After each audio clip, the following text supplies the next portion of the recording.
अस्सलाम वालेकुम। क्या हाल चाल, कैसे हैं सब? काम कर रहे हैं रेगुलर बेसिस पे या नहीं कर रहे हैं? आज हम लोग वैसे बात करने जा रहे हैं कि आपके जो टॉपर्स स्टूडेंट हैं, वो स्टूडेंट जो किसी भी फील्ड के अंदर टॉप करते हैं, तो उनकी स्ट्रेटजीज क्या होती हैं, वो किस तरीके से अपने दिन को प्लान करते हैं, उनका स्केड्यूल क्या होता है। आज सारा उसके ऊपर हम डिटेल में बात करेंगे। अब याद रहे ये वाली वीडियो, क्योंकि हम बात टॉपर्स की कर रहे हैं तो इसका मतलब एग्जाम से रिलेटेड होगी। और ये मेरा फोकस जो होगा, मैं उन स्टूडेंट से मुखातिब होऊंगा जो 9 10 11 या 12 के अंदर है, या उससे छोटी क्लास में भी है, या इवन यूनिवर्सिटी के अंदर है। तो आपको किसी भी क्लास में किसी भी फील्ड के अंदर हो, आप अगर किसी भी पर्टिकुलर चीज के अंदर आप एक्सेल करना चाहते हैं, आप टॉप करना चाहते हैं, तो उसके लिए आपकी क्या स्ट्रेटजीज होगी। मेरे पास कुछ स्टूडेंट्स के मैसेज आए थे जिन्होंने कहा था कि सर थोड़ी सी हमें गाइडेंस दें, हमें बताएं कि हम अपनी लाइफ को ऐसे कैसे मैनेज करें कि हमारे पास के ये जितना भी जो लोग अचीव कर लेते हैं, उनकी लाइफ में प्रॉब्लम्स होने के बावजूद वो चीज़ों को बहुत अच्छे से एक्वायर कर लेते हैं, जो उनको करना होता है वो कर लेते हैं, और हम वहीं के वहीं बैठे रहते हैं। हमारे पास प्रॉब्लम्स इतनी सारी होती है, हमसे मैनेज नहीं हो पाता। तो सबसे पहले तो आपको देखना पड़ेगा कि आपकी प्रॉब्लम्स क्या हैं, आप ऐसे क्या ब्लंडर्स कर रहे हैं, क्या मिस्टेक्स कर रहे हैं। तो सबसे पहले हम अपने ब्लंडर्स को मेजर करते हैं, अपनी मिस्टेक्स को आइडेंटिफाई करते हैं। तो सबसे पहली आपकी मिस्टेक ये हो सकती है कि आप बहुत सारे काम एक वक्त में करना चाहते हैं, आप मल्टीटास्किंग करना चाहते हैं। मल्टीटास्किंग से मुराद के आपके पास बैठे हुए थे काम करने के लिए, बहुत सारा काम था, लेकिन कमरे के अंदर कोई और आ गया। अब आप उससे भी बात कर रहे हैं, आपकी अम्मी ने आवाज दे दी कि बेटा ये चीज खोल दो, ये ऊपर से उतार दो, तो आप वहां चले गए, वो चीज उतारने चले गए। आपका भाई आया, उसने आपसे कोई बात कर ली, या आपने उससे लड़ लिया, या इस तरीके से कुछ भी। आपके घर में छोटे बहन भाई हैं, या आपके छोटे बच्चे हैं घर में, कुछ भी इस तरह से सिनेरियोज हैं। आपका फोकस पढ़ाई से हटके चले गया उन चीजों पे जो कि आपकी दूसरी चीजें, हो सकता है वो अर्जेंट हो बट वो इम्पोर्टेंट नहीं होंगी। तो कुछ चीजों को हमें यहाँ पे एनालाइज करना पड़ता है। नंबर वन, क्या वो अर्जेंट है? दूसरा, क्या वो इम्पोर्टेंट है? तीसरा, क्या वो अर्जेंट है और इम्पोर्टेंट भी है? चौथा, क्या वो अर्जेंट है और इम्पोर्टेंट नहीं है? ये अगर हमें क्लियर हो जाए कि क्या चीज़ अर्जेंट है, जो चीज़ अर्जेंट है वो तो करनी है। एक चीज़ होती है अर्जेंट है लेकिन इम्पोर्टेंट नहीं है, वो भी करनी है। फॉर एग्जाम्पल, आपके अब्बू ने आपको बुला लिया, अब वो अर्जेंट है, लेकिन बुला के उन्होंने कहा कि बेटा ये पानी का ग्लास रख के आ जाना, तो वो इम्पोर्टेंट नहीं था, वो बाद में भी रखा जा सकता था।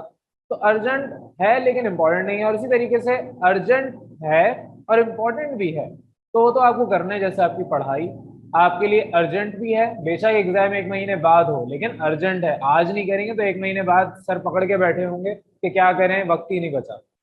तो अर्जेंट भी है, इंपॉर्टेंट भी। बस ये एनालाइज करना क्या चीज आपके लिए इंपॉर्टेंट है और क्या चीज अर्जेंट है, बेशक उसका रिजल्ट 2 साल बाद क्यों ना आ रहा हो, लेकिन अर्जेंट वो आपके लिए अभी है, ये आपको माइंड को बताना पड़ता है। तो सबसे पहला तो है कि आप मल्टीटास्किंग तो नहीं कर रहे, आप अपना फोकस इधर उधर तो नहीं डेविएट कर रहे। नंबर टू आता है कि आपके पास जो सराउंडिंग है, आपका जो एनवायरनमेंट है, आप जहाँ बैठ के पढ़ते हैं वो कैसा है। ऐसा तो नहीं कि आपके घर में आपने कोई अपनी जगह बनाई ही ना हो, आपने कोई डेडिकेटेड एरिया डिसाइड ही ना किया हो जहाँ पर आपने बैठ के पढ़ना है। ऐसा तो नहीं है कि आप बिस्तर पे बैठ के पढ़ते हैं। नंबर थ्री, कि आपके पास जो बिस्तर है वही आपका स्टडी एरिया है। आप रात को फॉर एग्जांपल देर तक पढ़ने के आदी हैं या सुबह जल्दी उठ जाते हैं, लेकिन बिस्तर नहीं छोड़ा जाता, बिस्तर पे बैठ के लेट के पढ़ रहे होते हैं।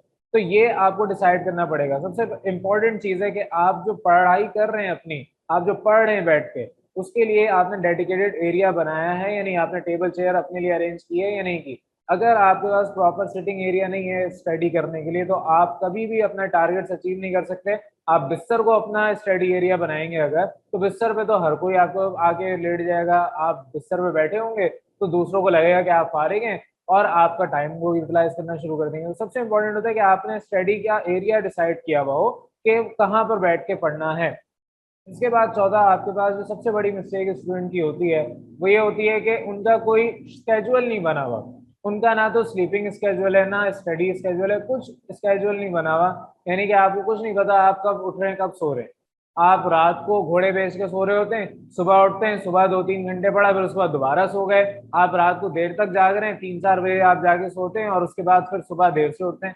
और अगले दिन वो आप जल्दी सो जाते हैं, सुबह जल्दी उठते हैं, फिर आप काम करते हैं। आपको कोई हैबिट नहीं है। तो आपको अपना स्केजुअल बनाना पड़ेगा सबसे पहले। स्लीपिंग स्केजुअल होगा तो स्टडी स्केजुअल बनेगा। अब आपने पढ़ाई का जो स्केड्यूल है, मैंने अपनी पिछली वीडियोस में भी बहुत ज्यादा इसको डिस्कस किया कि आपका एक प्रॉपर स्केड्यूल होना चाहिए। आपको प्रॉपर लिखना पड़ेगा कि आपने इस वक्त ये करना है, ये आपके पास इतने घंटे हैं आपकी पढ़ाई के, इस टाइम पे आपको कंप्लीटली डेडिकेटेड होकर पढ़ना है सिर्फ। तो आपका स्केड्यूल होना चाहिए प्रॉपर, जो कि आपकी फोर्थ बड़ी मिस्टेक होती है। इसके अलावा हमारी फिफ्थ मिस्टेक ये भी होती है कि आप लोगों ने अभी तक डिसाइड ही नहीं किया होता, आप लोगों को एनालाइज ही नहीं करना आता कि जो आपके पास ये पढ़ने का सामान है इसको ब्रेक कैसे करना है छोटे छोटे टुकड़ों में। फॉर एग्जाम्पल आपके पास एक हाथी की मिसाल लें, एक एलिफेंट है, उसको आप दूर से देखेंगे वो उतना छोटा नजर आएगा। एक पहाड़ को आप दूर से देखेंगे वो आपको छोटी सी, आपको इतनी सी चीज नजर आएगी। आप सूरज को देखेंगे वो इतना सा नजर आएगा। लेकिन जब आप जितना करीब उस जानवर के पास जाएंगे, एलिफेंट के जितना करीब जाएंगे वो उतना बड़ा होता जाएगा। आप पहाड़ के जितना करीब जाते जाएंगे वो उतना बड़ा होता जाएगा। तो इसी तरीके से आपका जो पढ़ाई का स्केड्यूल है, अगर वो डिसाइड नहीं होगा, आपके एग्जाम फॉर एग्जाम्पल 3-4 महीने बाद आ रहे हैं, तो जब तक आप उन 3-4 महीनों को ब्रेक नहीं करेंगे छोटे छोटे हिस्सों में, डेली, वीकली और मंथली बेसिस पे, तो आपको वो चीज दूर से तो बहुत छोटी लग रही है। आपको लग रहा है कि हाँ मेरे पास 3 चैप्टर रह गए या 4 चैप्टर रह गए, 3 महीने बाद एग्जाम है, मैं बस आराम से छुट्टियों में रिवाइज कर लूंगा, एक दिन बैठूंगा सारा रिवाइज हो जाएगा। फिर आप आराम से बैठे रहेंगे, चिल कर रहे होंगे, और फिर जैसे जैसे आपके वक्त गुजरता जाएगा, जैसे जैसे एग्जाम की डेट करीब आती जाएगी, अब 1 महीना रह जाएगा, फिर जब आप वहां पर बैठ के वो 3-4 चैप्टर जो आपको पहले से कर लेने चाहिए थे अब आप बैठ के करेंगे, तो जाहिर है आप सिर्फ परेशान होंगे, आपका एंजाइटी लेवल बढ़ेगा और मेंटल स्ट्रेस बढ़ेगा और कुछ नहीं होगा। तो ये 5 चीजें आपने सबसे पहले तो अपनी आइडेंटिफाई कर ली। उसके बाद हम ये भी आइडेंटिफाई करते हैं कि हमारे पास जो वक्त जा रहा है वो कहाँ जा रहा है। सबसे बड़ी जो हमारी सिक्स मिस्टेक होती है, सबसे बड़ी प्रॉब्लम, वो आजकल हमारा स्मार्टफोन है, स्क्रीन टाइम है। सबसे पहले आपको आइडेंटिफाई करना होगा कि आपका जो टाइम है वो ज्यादा किस पे जाता है। ऐसा तो नहीं कि आपका टाइम स्क्रीन में बहुत ज्यादा, यानी मोबाइल फोन, लैपटॉप वगैरह इन सब के अंदर बहुत ज्यादा जा रहा है। अगर तो आप दिन में घंटों मोबाइल के आगे, टीवी के आगे, किसी भी स्क्रीन के आगे अपनी आंखें खराब करते हैं, तो आपको वहां पे अपनी ये डिस्ट्रैक्शन रिमूव करनी पड़ेगी। तो आपका मोबाइल फोन फॉर एग्जांपल आपके घंटे ले जाता है अच्छे खासे, तो यहाँ पर आपको एनालाइज करना पड़ेगा कि आपने उसमें किया क्या, मोबाइल फोन की एक्चुअल नीड क्या थी। फॉर एग्जांपल आजकल आपका ऑनलाइन का जमाना है, लोग कहते हैं कि हमारी ऑनलाइन क्लास हो रही है, तो उसके लिए लैपटॉप का इस्तेमाल करें। ऑनलाइन के लिए आपके पास एक पर्टिकुलर टाइम पीरियड है, एक स्केड्यूल है जिस पर आपकी क्लास होती है। ऐसा नहीं कि कभी भी उठा के आपकी क्लास होगी, आपको पहले से पता होता है कि आपका ये टाइम पीरियड है, ये स्केड्यूल होगा, इसमें आपकी क्लास होगी। तो आपने उसके अंदर अपना मोबाइल फोन को इस्तेमाल किया और उसके बाद साइड पे कर दिया, और कोशिश की कि मोबाइल के बजाय लैपटॉप पे आपने अपनी क्लास को अटेंड किया, क्योंकि लैपटॉप के अंदर इतनी नोटिफिकेशन नहीं आती, इतनी डिस्ट्रैक्शन नहीं होती, आप बैठ के कोई चीज और खोल नहीं लेते, 10 ऐप वहां पर आप इन क्लिक खोल नहीं लेते, आपको उसके लिए मेहनत करनी पड़ती है। तो लैपटॉप पे ज्यादा आपकी डिस्ट्रैक्शन ना होने की वजह से, और स्क्रीन क्योंकि बड़ी होती है और आपको क्लास बड़ी स्क्रीन पे लेनी होती है, तो laptop is the best option as compare to mobile. तो मोबाइल फोन का आपका इस्तेमाल सिर्फ कॉल करना, एसएमएस करना, ये इस्तेमाल है, इससे ज्यादा कोई इस्तेमाल अभी फिलहाल नहीं है। आपने कोई उससे पैसे नहीं कमाने, आपने कोई बिजनेस कॉन्फ्रेंसेस नहीं करनी, ना ही कोई आप उससे मल्टी मिलियन डॉलर बिजनेस खड़ा कर रहे हैं। आप एक स्टूडेंट हैं, आपको उसका इस्तेमाल सिर्फ इतना करना था कि उससे ऑनलाइन क्लास हो रही थी, फॉर एग्जाम्पल आपको लिंक मिल रहा था व्हाट्सएप पे किसी भी तरीके से, वो उस पर्टिकुलर रीजन के लिए आपके पास मोबाइल है। अदरवाइज कोई और उसका पर्पज मेरा नहीं ख्याल आपके पास होगा। तो अगर आपका काम लेट से 1 घंटे का था जिसमें आपकी क्लास भी शामिल थी, 1 घंटे के बाद आपने मोबाइल फोन के ऊपर जो अपने 3-4 घंटे जाया कर दिए, तो आपके मोबाइल फोन का काम तो 5 मिनट का था, आपको ज्यादा से ज्यादा कॉल किसको करनी है, आपके फैमिली मेंबर्स होंगे, ज्यादा से ज्यादा 2-3 दोस्त ऐसे होंगे जिनसे आप बात करो। बेटा दोस्तों को तो अपनी जिंदगी से निकाल दें, दोस्त आपके कंपिटिटर्स हैं। आपके दोस्त अगर अच्छे होंगे पढ़ने में तो वो आपको एंजाइटी देंगे। फॉर एग्जांपल आपका दोस्त पढ़ने में अच्छा है, आप उससे पूछेंगे कितना पढ़ लिया एग्जाम से 2-3 दिन पहले, तो वो कहेगा मैंने तो सारा पढ़ लिया, और उससे फिर आपको डिप्रेशन होगा कि मैंने तो अभी तक किया नहीं। या अगर आपका दोस्त पढ़ने में इतना अच्छा नहीं है, नालायक सा है या एवरेज है, बिलो एवरेज है, आप उससे पूछेंगे कितना कर लिया, आप वो आपको कहेगा कि मैंने तो अभी तक कुछ किया ही नहीं। फिर आप चिल हो जाएंगे, रिलैक्स हो जाएंगे कि बस ठीक है, मैं भी आराम से कर लूंगा, मेरे दोस्त ने नहीं किया तो वो भी कर लेगा, मैं भी कर लूंगा, एक साथ ग्रुप स्टडी करेंगे, ये करेंगे, अपने आप को आप हजारों रीजन देंगे और वहां से स्केप कर लेंगे। तो मोबाइल फोन सबसे बड़ी डिस्ट्रैक्शन है, इसको आपने काटना है। मोबाइल फोन का इस्तेमाल आपके लिए 5 से 10 मिनट का है। आपके पास मोबाइल फोन का बेसिक कॉन्सेप्ट घर पे अपने पेरेंट्स को इतला देना था, अगर आप स्कूल कॉलेज यूनिवर्सिटी वगैरह जा रहे हैं, कोचिंग जा रहे हैं, और वो भी आप एक एसएमएस के थ्रू देते हैं, तो आपको 2 से 3 मिनट का काम है। बाकी जो आप अपने 2-3 घंटे जाया करते हैं, वो उसके लिए पेरेंट्स ने आपको मोबाइल नहीं दिया। तो सबसे ज्यादा बड़ी डिस्ट्रैक्शन जो आजकल के स्टूडेंट्स के अंदर आती है वो मोबाइल फोन की आती है।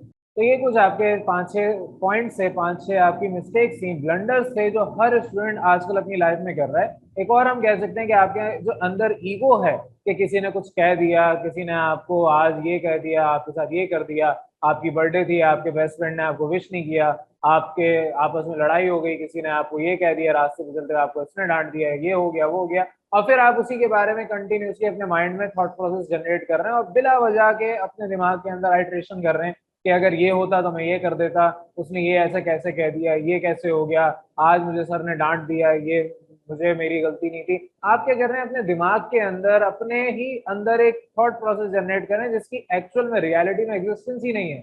आपके दोस्त ने अगर आपके बारे में किसी और को बुरा कह दिया तो इससे आपको कोई फर्क नहीं पड़ता। आपके अंदर ईगो है जो कि आपको सेटिस्फाई करनी होती है, और आप अपने इधर उधर निकल जाते हैं। आपके घर में कोई लड़ाई से हो गई आपकी किसी से, अब आप उसी को दिन भर सोचते रह रहे हैं। आपके दोस्तों के आपस में जो है ताल्लुकात अच्छे नहीं चल रहे, आपकी जो है लड़ाई हो गई है, कुछ भी हो गया XYZ, आप उसी को दिन भर बैठ के सोचे जा रहे हैं। आप बेसिकली उन चीजों पे वक्त जाया कर रहे हैं जिन चीजों की कोई हैसियत ही नहीं है। आज से 5 साल बाद, 10 साल बाद आपसे कोई ये नहीं पूछेगा कि फला दोस्त आपका क्या कर रहा है, फला ये कर रहा है, आपके साथ होता था आप क्या। आपसे सबसे पहला सवाल ये किया जाएगा कि आप क्या कर रहे हैं, आपके पास क्या है, आपने जिंदगी में क्या अचीव किया। कोई ये नहीं पूछेगा कि आप 9-10 में, फर्स्ट सेकंड में या यूनिवर्सिटी के अंदर क्या क्या करते थे। आपसे ये पूछा जाएगा कि आप अभी करंटली क्या कर रहे हैं, आप फाइनेंशियली फ्री भी हैं, आपके पास पैसा है, आपके पास दुनिया घूमने के मौके हैं, आपके पास सारे काम जो आपको करने थे वो आप कर पा रहे हैं या नहीं। ये सब कुछ आपसे पूछा जाएगा, ये नहीं पूछा जाएगा आपको इवन खुद ये याद नहीं होगा 6 महीने 1 साल पहले मैंने अपने दोस्त से क्या बात की थी, आपको ये सब कुछ याद नहीं होगा। तो अपने दिमाग से ये सारी चीजें निकालें और रियलिटी में है। रियलिटी में जब तक नहीं आएंगे, जब तक आपके पास ये ब्लंडर, ये मिस्टेक्स होती रहेंगी, आप डिस्ट्रैक्टेड रहेंगे। आपके घर में कोई भी फंक्शन चल रहा है, आपको उसको मना करना पड़ेगा अगर आपकी पढ़ाई उसमें सेक्रीफाइस हो रही है। आपके दोस्त अहबाब हैं जो कि आपका वक्त जाया कर रहे हैं, कोई कह रहा है आओ चलते हैं, 10-15 मिनट की बात है, निकल जाते हैं, वहां पे आपको मना करना पड़ेगा। आपको किसी भी किस्म की डिस्ट्रैक्शन अगर फेस करनी पड़ी, आप पढ़ रहे हैं, आपने अपना एक प्रेमिसेस डिजाइन किए हुए हैं, डिसाइड किया हुआ है कि यहाँ पे मुझे इस वक्त से लेकर इस वक्त तक बैठना है, और घर में आपके पेरेंट्स आके आपको उठा देते हैं या कोई भी आपके घर में आपको उठा देता है पढ़ाई में आपको, वो तो कहते हैं कि पढ़ाई करो, लेकिन अपने काम भी आपके सर पर डाल देते हैं और फिर एक्सपेक्ट करते हैं कि आपको पढ़ना है। तो वहां पर आपको अपने प्रेमिसेस डिफाइन करने पड़ेंगे, अपने आप को डिफाइन करना पड़ेगा कि आप क्या करना चाहते हैं क्या नहीं। ये सारी चीजें क्लियर हो गई।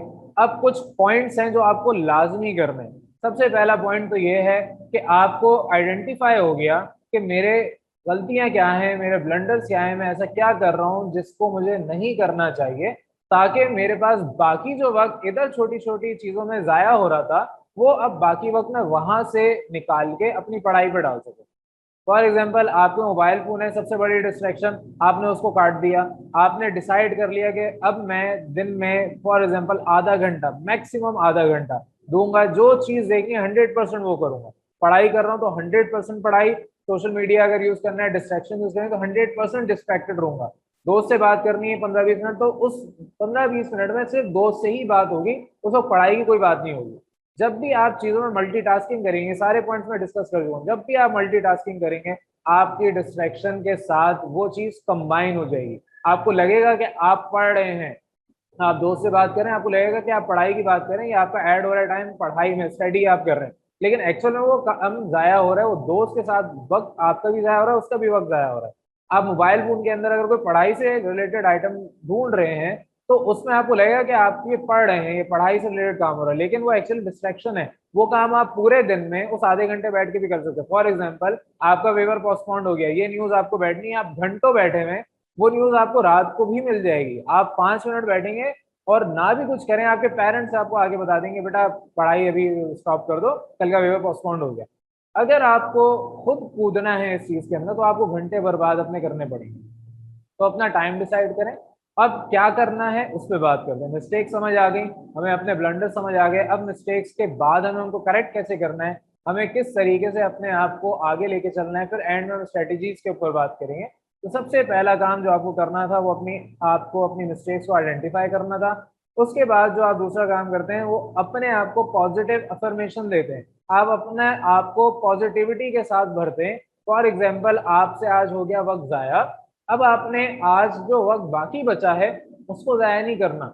आप रात को देर से सोए थे, सुबह देर से उठे हो, दोपहर में आप जाके उठे हैं, आप 11 12 1 2 बजे उठे और रात में 3 4 बजे से, और इस पूरे ड्यूरेशन में रात को मिला के सुबह तक सोने तक आपने कोई प्रोडक्टिव काम नहीं किया, आधा दिन आपका जाया हो गया।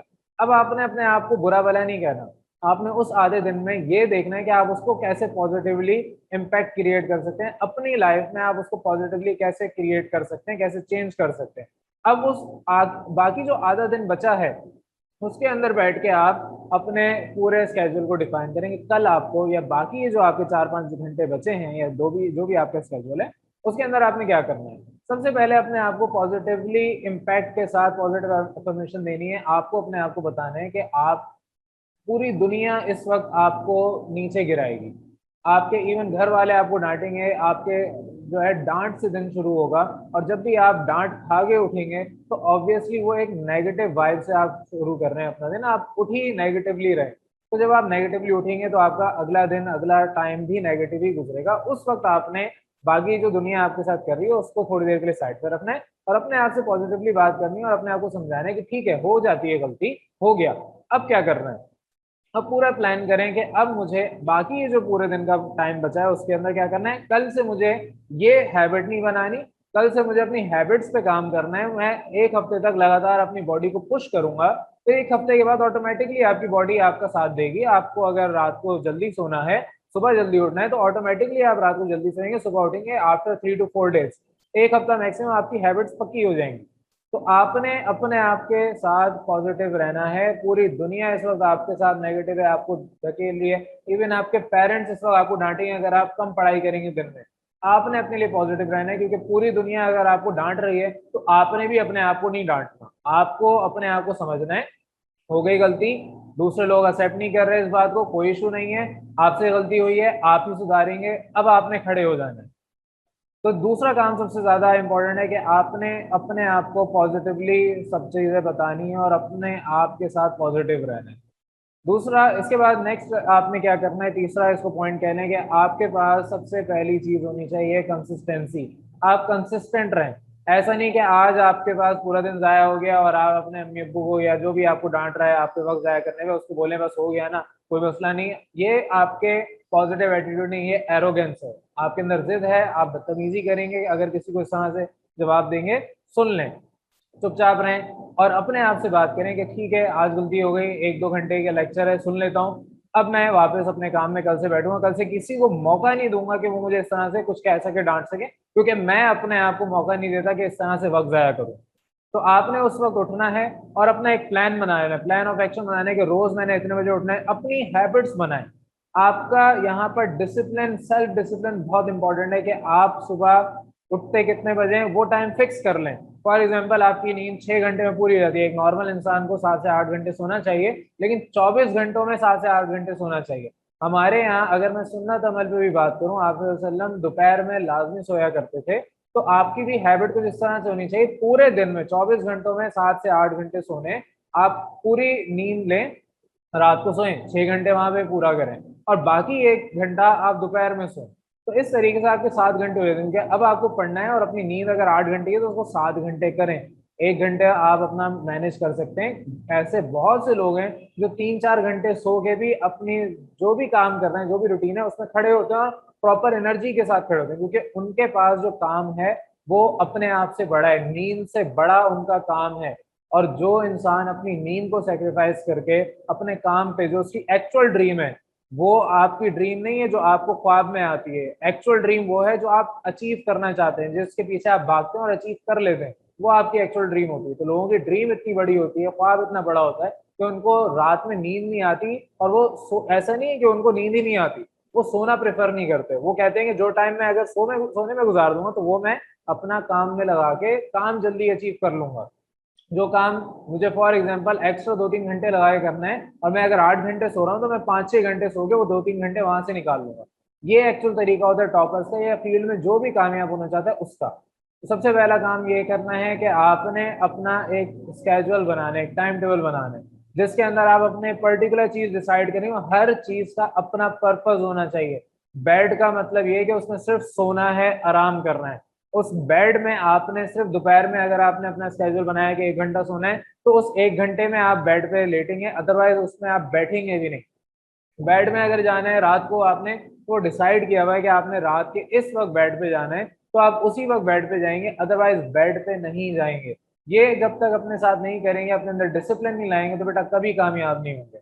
तो हर चीज का पर्पस डिफाइन कर लें। उस टेबल चेयर का मतलब ये है कि जब मैं वहां बैठा हूं तो मुझे पढ़ना है, वहां पे एक लैंप लगा लें। जब पढ़ रहे हो, लैंप ऑन कर दिया। जैसे ही आपका माइंड पढ़ाई से डाइवर्ट हुआ, वैसे ही आपने अपना लैंप ऑफ कर दिया। तो इससे क्या आपको होगा कि जब तक जितनी देर लैंप ऑफ है, कमरे में अंधेरा हो या रोशनी, उससे कोई फर्क नहीं पड़ता। लैंप तभी जलेगा जब आप पढ़ रहे होंगे, लैंप बंद होगा जब आप नहीं पढ़ रहे होंगे, अपने डिस्ट्रैक्टेड होंगे, कोई और काम कर रहे हो, किसी ने बुला लिया, लैंप बंद कर लिया, आप बैठ के मोबाइल में चले गए। क्योंकि एकदम से ऐसा नहीं है कि आज मैंने आपको कहा, आज आप मोटिवेटेड हो गए, फिर अगले दिन आपने बैठ के मोबाइल को बस खत्म, पूरी जिंदगी के लिए निकाल दिया मोबाइल। ऐसा नहीं हो सकता। तो आपको क्या करना है कि आपने यहाँ पर अपने साथ सिंसियरली ये हैबिट्स जनरेट करनी है। तो मोबाइल फोन हो या कोई भी आपके पास हो, हर चीज का पर्पस होना चाहिए। ऐसा ना हो कि कल को आप इन्हीं चीजों को ब्लेम कर रहे हो, इन्हीं चीजों को गालियां दे रहे हो। तो ये सारी चीजें थी कि आपको ये अब क्या करना है, अपने स्केड्यूल बनाना है, अपनी हैबिट बनानी है। इसके अलावा सबसे इम्पोर्टेंट आपको ये करना है कि आपने अपने आप को प्रायोरिटी देनी है। अपने खुद के पेरेंट बन जाना है, पेरेंट योर सेल्फ। आप अपने पेरेंट बन जाए। जिस तरह आपके पेरेंट्स आपको चीजों के लिए रोकते हैं, उस तरह आप अपने आप को रोके। आपने ज्यादा नहीं खाना, क्योंकि जितना ज्यादा खाएंगे उतना पेट आपका भरा होगा, और आपकी जो ऑक्सीजन है वो अब आपके फूड को डाइजेशन में चली जाएगी, ब्रेन से हट जाएगी। तो आप सोच नहीं सकते, आप लेजी हो जाएंगे। तो खाने पे आपने कंट्रोल करना है। आप 50 to 70 या 75% अपना पेट को भरें, बाकी 25-30% उसको खाली रहने दें। इस बार बार खाएं। इससे क्या होगा कि आपका जो माइंड है वो चलता रहेगा। आप दिन में 6 दफा खाएं, लेकिन आप थोड़ा थोड़ा करके खाएं, ताकि आपका माइंड ज्यादा वर्क करे, आपका पेट ज्यादा वर्क ना करे। तो ये आपको कुछ हैबिट्स डिसाइड करनी पड़ेंगी पहले से। तो अपने पेरेंट्स आपने खुद बनना है। और इसी तरीके से अगर कोई आपको दोस्त वगैरह है, आपको बुलाता है और आपसे कहता है कि आधे घंटे के लिए आ जाओ, 1 घंटे के लिए आ जाओ, आओ बैठ के ये गेम खेलते हैं, आओ इधर चलते हैं, ये काम करते हैं, आओ इससे मिलने चलते हैं, इस दोस्त के पास चलते हैं, वहां पर आपको अपने आप को रोकना है। और असूलन तो आपको अपने आप को रोकना की जरूरत ही ना पड़े, तो आप ऐसे दोस्त ही ना बनाए। अगर कोई दोस्त, ये मेरी बात याद रखिएगा, अगर कोई दोस्त आपसे 3-4 महीने या 5-6 महीने बात किए बगैर नहीं रह सकता, और आपकी दोस्ती खतरे में आ जाती है, या कोई भी आपका रिश्ता है, कोई भी ऐसा रिलेशन जो आपके बात ना करने से खत्म हो जाता है, तो बेटा ऐसा रिश्ता, ऐसी दोस्ती वगैरह की कोई हैसियत नहीं है, कोई मायने नहीं है, अगर उस इंसान के अंदर कैपेसिटी नहीं है कि आपको किसी गोल के थ्रू, किसी गोल के पास आप उसको चेस कर रहे हैं और वो आपको चेस करने ना दे, और वो बोले कि नहीं मुझे अपना वक्त दो। अगर आप किसी मिशन पे निकले हैं, आपका कोई एम है, कोई गोल है, आप उसको अचीव करना चाह रहे हैं, और आपका दोस्त आपको रोक रहा है, और रोक डायरेक्टली कोई नहीं रहा होता, इनडायरेक्टली सब रोकते हैं कि आओ 2 घंटा मेरे साथ गुजार लो, आओ हम बात कर लेते हैं, आओ हम ये यहाँ घूमने चले जाते हैं, ये कर लें। तो महीने में 1 दफा तो काफी है आपको। अरे इस दुनिया में दोस्त चाहिए होते हैं, हर किसी को चाहिए होते हैं, आप उसके बगैर नहीं रह सकते, लेकिन उसको लिमिट किया जाता है। और अगर ऐसे दोस्त आपकी जिंदगी में नहीं है जिसमें आपको वक्त दे सकें और वो आपके जो काम करें उसकी कदर कर सकें, तो ऐसे दोस्त होते ही नहीं है। दोस्तों की डेफिनेशन क्या होती है वो फिर कभी और बात करेंगे हम। लेकिन आपको अपनी चीजें क्लियर रखनी है, और इसके साथ साथ आपको ये भी देखना है कि जो आपके पास टाइम पीरियड है, उसके अंदर आपको सेल्फ स्टडी ज्यादा से ज्यादा करनी है। सेल्फ स्टडी हमेशा सब चीजों से भारी होती है। अगर आप किसी ट्यूशन जाते हैं, किसी कोचिंग जाते हैं, किसी कॉलेज जाते हैं, कहीं भी जाते हैं, वहां आपको चीज सिखाई जाती है। अब एक दफा उन्होंने सिखा दिया, बेशक वो रिवाइज कर रहे हैं, आप सेल्फ स्टडी अगर सही तरीके से कर सकते हैं, तो उस रिवीजन से, जो आपको उस जगह पे रिवीजन करवाया जा रहा है, उस रिवीजन से ज्यादा अच्छा आपको सेल्फ स्टडी है। क्योंकि वहां पर अगर आप डिसिप्लिन है, तो आप ज्यादा चीजें अपने दिमाग में बिठा सकते हैं। क्योंकि इवेंचुअली चाहे आप कोचिंग जाए, ट्यूशन जाए, कहीं भी जाए, वहां पर जो आपको पढ़ाया जा रहा होगा, जो आपको दोबारा रिवाइज करवाया जा रहा होगा, वो चीज आपको एंड में दोबारा खुद याद करनी है, खुद दोबारा रिवाइज करनी है। तो एंड में भी टाइम लगाने तो बजाय यहाँ पर आप 2-4 घंटे लगाएं, आप सेल्फ स्टडी में ज्यादा वक्त लगाएं। इसका मतलब ये नहीं कि आप ट्यूशन ही छोड़ दें, या आप जहां से चीज सीख रहे थे आप उसको छोड़ के घर बैठ जाएं तो मैं तो सेल्फ स्टडी करूंगा। आप पूरे हफ्ते में उसको ब्रेक करें, कि फॉर एग्जाम्पल मुझे अगर ट्यूशन में पूरे हफ्ते में 7 या 14 घंटे लगाने पड़े तो अब इससे डबल ट्रिपल टाइम मुझे अपनी सेल्फ स्टडी पे देना पड़ेगा। ये कुछ चीजें थी जो आपको करनी पड़ती हैं। ये तो आपको अपने आप को मैनेज करना है। मैं हमेशा कहता हूँ कि बेटा अपनी पढ़ाई को मैनेज ना करें, आप अपनी लाइफ को मैनेज करें, अपने आप बाकी सारी चीजें मैनेज हो जाएंगी। तो अगर कोई बच्चा अपनी लाइफ को मैनेज करता है तो अपने आप सारी चीजें मैनेज हो जाती हैं। अब हमें यहाँ पर कुछ चीजें समझनी है कि हमारी स्ट्रेटेजी क्या होनी चाहिए। तो सबसे पहला काम आपको ये करना है कि आपने अपना गोल या एम डिसाइड करना है। क्या आपका गोल क्या है जिंदगी में, आप किस एम के पीछे भाग रहे हैं, आपको करना क्या था। आप यहाँ इस दुनिया में आए, अपना पैशन तलाश करें, और अगर पैशन नहीं मिल रहा फॉर एग्जांपल, तो एटलीस्ट जो सिस्टम बना हुआ है उस सिस्टम के अंदर एक दफा कूद जाए, उस कंपटीशन में आ जाए, और थ्रू द प्रोसेस आपको अपना पैशन डिस्कवर करने में वो सिस्टम मदद करेगा। क्योंकि वो सिस्टम डिजाइन ही इस तरह से किया गया है, जो आपका एजुकेशन सिस्टम है ये डिजाइन इस तरह से किया गया है कि आप 12th तक एक ही पैटर्न पे चलते हैं, एक ही लाइन में चल रहे हैं। अगर आपको क्लियर है कि आपने इंजीनियरिंग की फील्ड में जाना है तो इंजीनियरिंग किस फील्ड में जाना है वो बाद में डिसाइड करते हैं, आपके पास 2 साल होते हैं। और अगर आप मेडिकल की फील्ड में जाना चाह रहे हैं तो आप पहले से डिसाइड करते हैं मेडिकल में किस फील्ड में जाना है, एमबीबीएस करना है, बीडीएस करना है, मेडिसिन में जाना है, जिसमें भी जाना है। उसके लिए आपको 2 साल दिए जाते हैं कि आप इस फील्ड के लिए अब मेहनत करें। तो 2 साल किसी भी चीज के लिए बहुत होते हैं। हाँ, अब हम सारा का सारा फोकस, अगर आप कहते हैं कि एजुकेशन सिस्टम में आपको कोई हेल्प नहीं मिलती या कुछ नहीं होता, तो एजुकेशन सिस्टम में आप ज़्यादा से ज़्यादा 5 से 6 घंटे दे रहे हैं। बाकी टाइम जो आपके पास 24 घंटे में से है वो आप कहाँ लगा रहे हैं। वो आपकी जो लाइफ में 3-4 घंटे आपने फेसबुक में सोशल मीडिया में ज़ाया कर दिए, अगर आप उसकी जगह जो आपका पैशन है, और वो चीज़ पैशन पता तभी चलता है जब आप उस चीज़ को करते हैं, उसमें कम से कम 100-200 घंटे लगाते हैं, तब जाके पता चलता है कि आपका पैशन है या नहीं। एक बच्चा है जिसका पैशन है कोडिंग करना, वो ऐसे ही नहीं बोल सकता कि मुझे पैशन है मैं तो इस कोडिंग की फील्ड में जाऊंगा। वो एक्चुअली में पहले बैठ के एक दफा कोडिंग करेगा, सॉफ्टवेयर समझेगा, पूरी इंजीनियरिंग क्या है उसके पीछे, पूरा साइंस क्या है, उसमें अपनी इंफॉर्मेशन बढ़ाएगा, नॉलेज बढ़ाएगा। उसके बाद डिसाइड करेगा कि हाँ अब मुझे ये करते हुए मजा आता है, मैं स्पेस और टाइम की डोमेन से बाहर निकल जाता हूँ, तो अब मैं इस चीज को परस्यू करना चाहता हूँ। ये तरीका होता है पैशन ढूंढने का। सबसे पहले आपने अपना पैशन तलाश किया, और अगर नहीं भी किया तो एटलीस्ट लॉन्ग टर्म विजन तो है। इवन अगर आपका लॉन्ग टर्म विजन पैसा कमाना है, जो कि एक बहुत ही वेग सा आइडिया है, आपके पास धुंधला सा है, क्लैरिटी कुछ नहीं है, वो भी एक गोल है कि आपको फॉर एग्जांपल एक्स अमाउंट है जो कि इस साल की उम्र में कमाना है, गोल है, लिखें। और वो कैसे कमाना है फिर वो खुद ही अपने आप रास्ते निकलते शुरू हो जाएंगे, आपको समझ आ जाएगा कैसे होगा।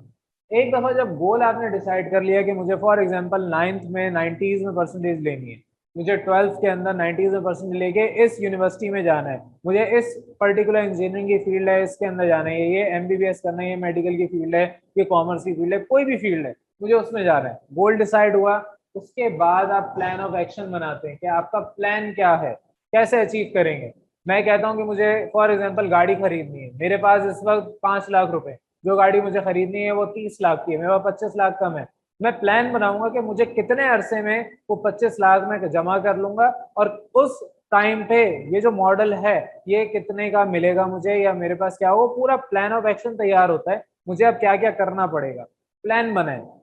आपको 12th के बाद किस यूनिवर्सिटी में जाना है, प्लान बनाएं। उसको अचीव करने के लिए क्या तरीकेकार होता है वो प्लानिंग करें।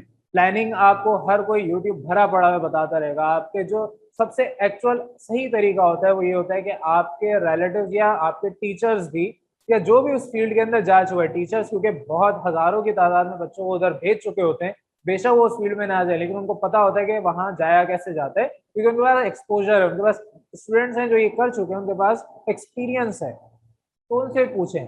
प्लान हमेशा उस इंसान से पूछना पड़ता है जिसने वो या तो काम किया हुआ है या किसी को करते हुए बहुत डीपली ऑब्जर्व किया है, और उसने ये सब, जिस तरह टीचर है उसने इन इस तरीके से बच्चों को वहां तक पहुंचाया है।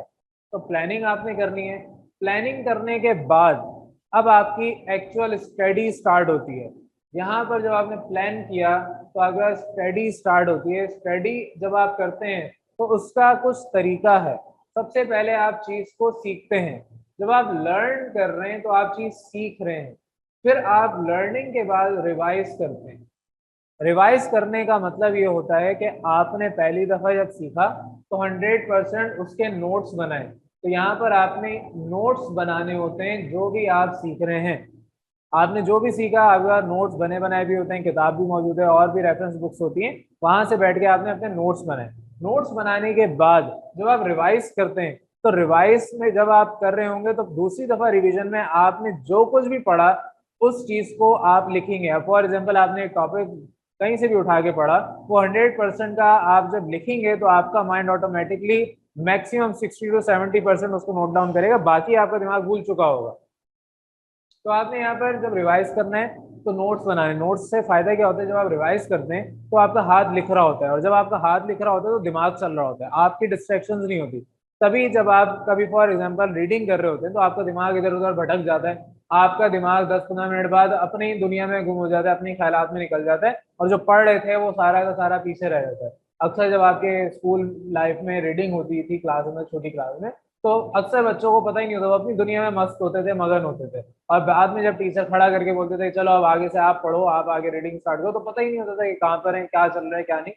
तो आपके नोट टेकिंग, और मैं यहाँ पे कहूंगा कि आप राइट करना शुरू करें। नोट्स को आप बेसिकली राइट करते हैं, तो राइटिंग अपने साथ साथ करते हैं ताकि आपके दिमाग के साथ हाथ भी चलता रहे, और जब आप रिवाइज करेंगे तो आपका हाथ साथ साथ चलेगा। इवन आप तीसरी दफा जब रिवाइज करेंगे तो आपको 20-30% लिखना पड़ता है, और जब आप उसको चौथी पांचवी दफा करेंगे या छठी 10वीं दफा भी करें तो आपको 10% रूल याद होना चाहिए रिवीजन का। 10% रूल का मतलब जो भी आपने लिखा, फॉर एग्जाम्पल आपके पास 100 लाइनें थी तो उसमें से आपने 10 लाइनें लिखी हैं रैंडमली, तो यहाँ पर आपके पास 10% रूल से फायदा ये होता है, जब आप रिवाइज कर रहे हैं, अब आप 5 दफा उस चीज को रिवाइज कर चुके हैं, छठी दफा कर रहे हैं, तो छठी दफा आपको वो चीज बहुत अच्छे से दिमाग में फिट हुई होती है, तो आप उसमें से समरी लिखते हैं। और उसके बाद चौथी पांचवी दफा जब आपके पास ये 10% रूल के बाद भी आपको रिवाइज करना है, फिर आप हाईलाइट करते हैं। आप अपनी किताब के अंदर, अपने नोट्स के अंदर इंपॉर्टेंट पॉइंट्स को हाईलाइट करते हैं कि सिर्फ अब आपने उस पॉइंट को पढ़ा तो पूरी हेडिंग या पूरा पैराग्राफ आपको रिकॉल हो गया। जब भी आपके पास फॉर एग्जांपल कोई पैराग्राफ होता है, उसे आपने पूरा अच्छे से पढ़ लिया, आप उसकी हेडिंग बना देते हैं कि कल को जब आप एग्जाम से जस्ट फ्यू आवर्स या फ्यू मिनट्स पहले अपने समरी को देखेंगे, अपने बुलेट पॉइंट्स को देखेंगे, तो आपको पूरा पैराग्राफ याद हो जाएगा, आप बैठ के उसको याद नहीं करते। तो स्टडी आपने करनी है, उस प्लान के मुताबिक आपने अपने नोट्स वगैरह लिखने हैं ताकि आपका जो प्रॉपर तरीका है पढ़ने का वो हो। और फिर एंड में आपने जो कुछ भी पढ़ा उसको इस तरह से पढ़ें कि आप किसी को पढ़ाने जा रहे हैं।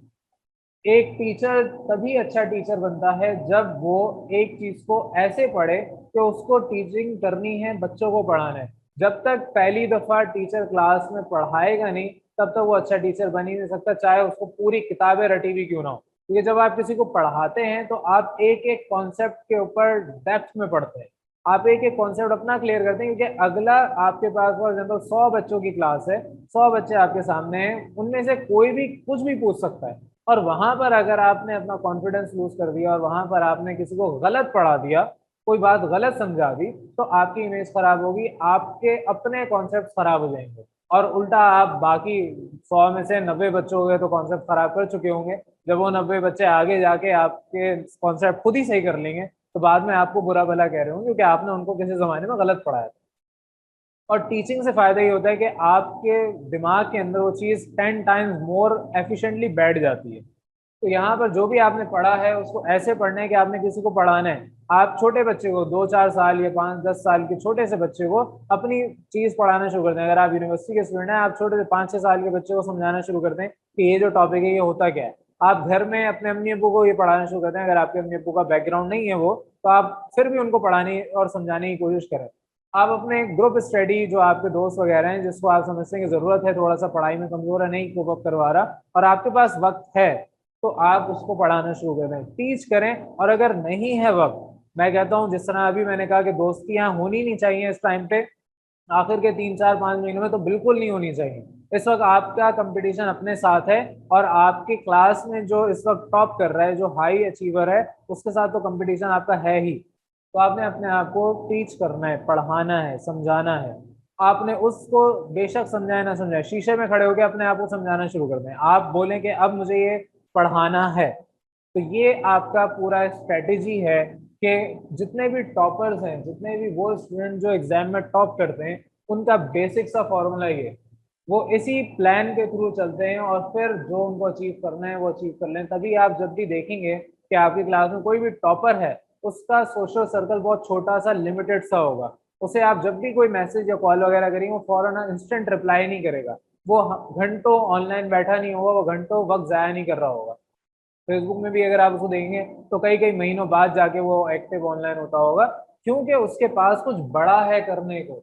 उसने डिसाइड कर लिया है कि उसने ये अचीव करना है। तो अब चाहे कोई भी डिस्ट्रैक्शन है, इवन किसी अपने सगे बहन भाइयों की शादी क्यों ना हो, वो उस दिन भी 30-40 मिनट तो रिवाइज करेगा ही करेगा।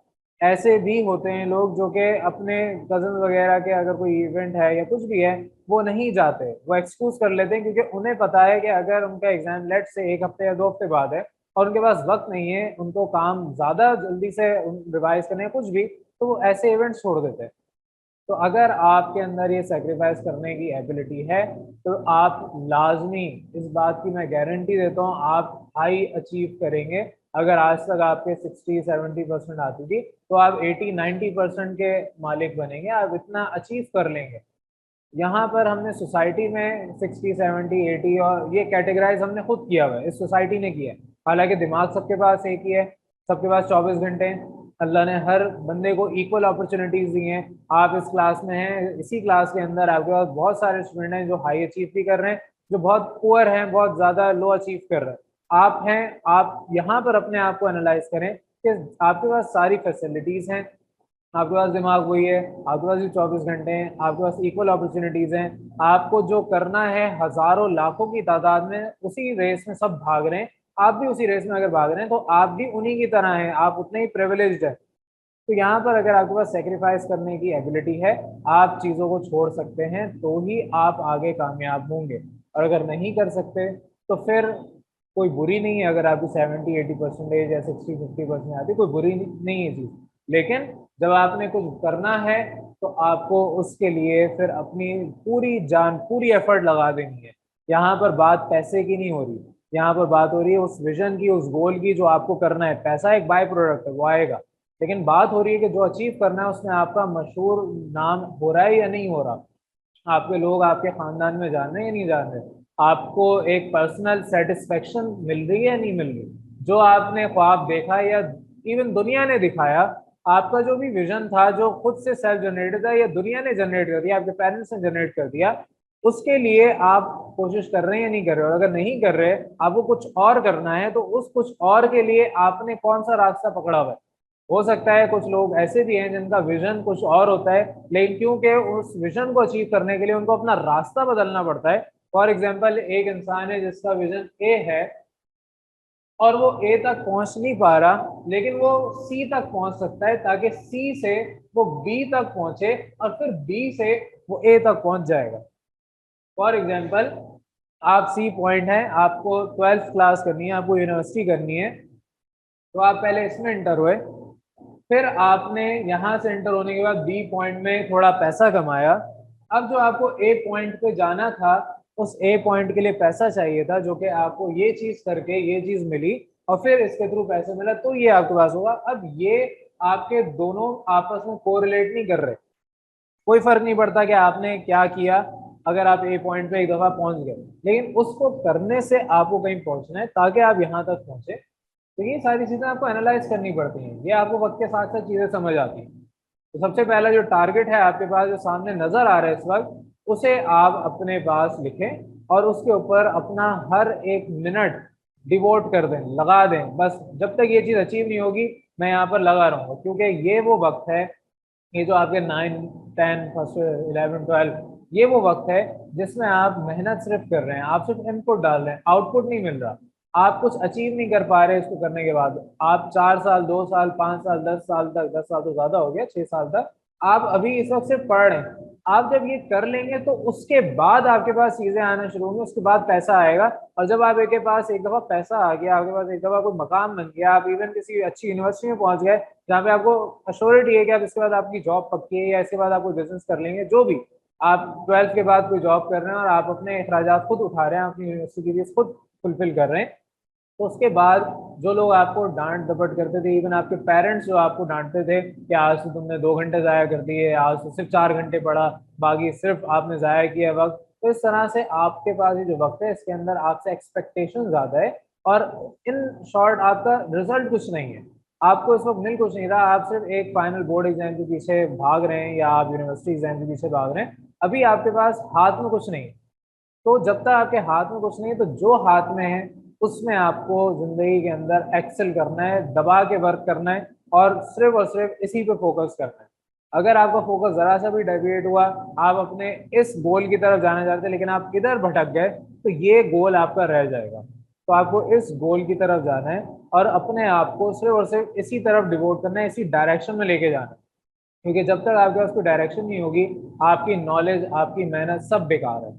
जब तक आप प्रॉपर डायरेक्शन के साथ काम कर रहे होंगे, अब आपको अगर अपने लाइफ का पर्पस नहीं मिल रहा, तो आपको ये पता है कि करंटली ये एग्जाम है जिसमें मुझे कुछ करना है, अगर मैं इसमें कुछ कर लूँ तो हो सकता है अभी मुझे कुछ समझ नहीं आ रहा, इस एग्जाम के करने के बाद मुझे थोड़ा फ्री टाइम मिलेगा, मैं तब अपना पर्पस ढूंढ लूंगा। अगर इस तरह से आप करते हैं तो आपको एक ना एक दिन अपना पर्पस भी मिल जाएगा। तो बस यहाँ पे इस वीडियो का एंड करते हैं, थोड़ी सी लंबी हो गई है, और उम्मीद है कि आप लोग यहाँ पर जो कुछ मैंने सिखाया उसको अपनी लाइफ में इम्प्लीमेंट करेंगे। और अगर आप कुछ भी अचीव कर लें जिंदगी के अंदर, तो लाजमी अपने छोटे बहन भाई, अपने से छोटे लोगों को, या जिसको भी ज़रूरत है आपकी, उसको अपने लाइफ का एक्सपीरियंसेस और ये सारी चीज़ें फ्री में बताया करें, वैसी बता दिया करें। जो भी मिले, किसी को नहीं भी सुनना और आपको लगता है कि वो गलत डायरेक्शन में चल रहा है, उसको वैसे ही बता दो, उससे एक्सपेक्ट ना करें कुछ भी। तो बस यहाँ पर इस वीडियो का एंड करते हैं। उम्मीद है आपको यहाँ पर चीज़ें क्लियर हुई होंगी। अगर कोई भी प्रॉब्लम हो या कोई भी आपको लाइफ से रिलेटेड कोई भी प्रॉब्लम है जो आपको समझ नहीं आ रही और आप डिस्कस करना चाह रहे हैं, तो आप मुझे बता सकते हैं, और आप मेरे इंस्टाग्राम अकाउंट है वहाँ पर जाएँ, उसमें मुझे मैसेज करें, तो हो सकता है आपके उस प्रॉब्लम पे मैं जल्दी वीडियो बना दूँ। तो ये स्टूडेंट से रिलेटेड कुछ प्रॉब्लम थी, कुछ आई थी, तो मैंने यहाँ पर उसको क्लियर कर दिया। चलें, अल्लाह हाफ़िज़, अस्सलाम वालेकुम।